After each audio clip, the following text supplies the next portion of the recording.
I love Miami. I have loved living through.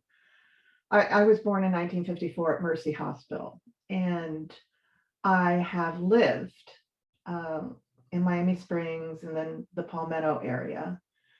And my husband, who got here when he was 6 from Philadelphia, grew up in the Westchester area.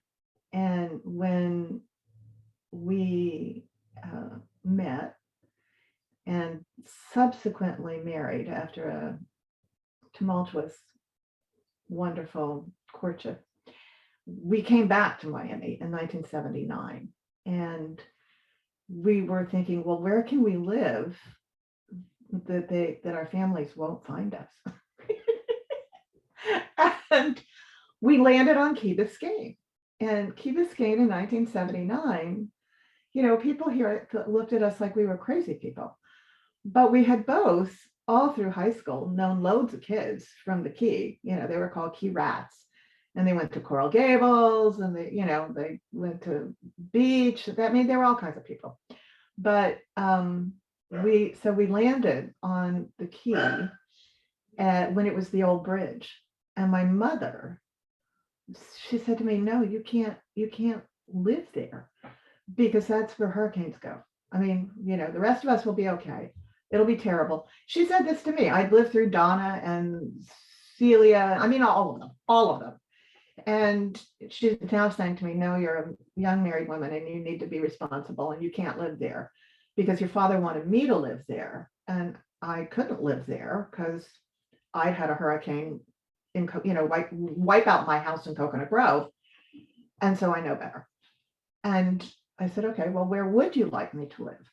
And she said, oh, your uncle, same one, says there's an apartment for rent across from him on Tiger Tail and Aviation. So let's go over there and look. And besides, you can't afford Key Biscayne.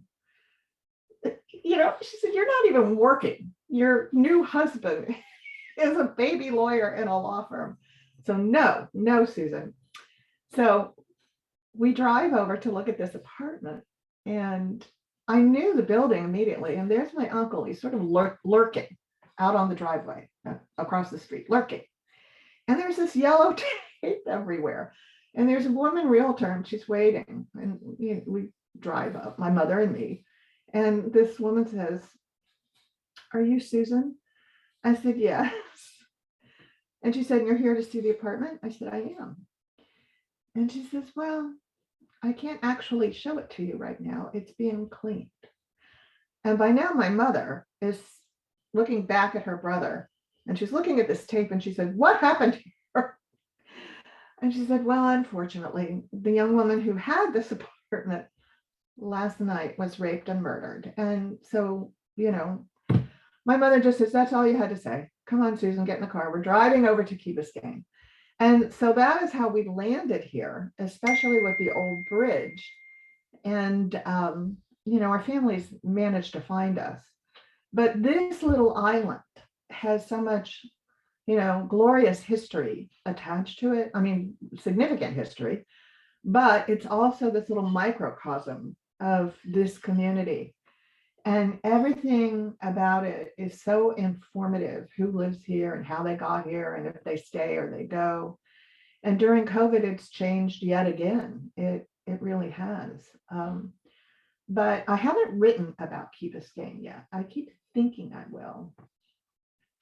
But I don't have any perspective yet. I'm, just awash in this little community and how it changes and what the flavors are, and who is coming and from where, because they come from, it was sort of this entrenched white Miami little island, and then it became a Cuban island in the early 60s.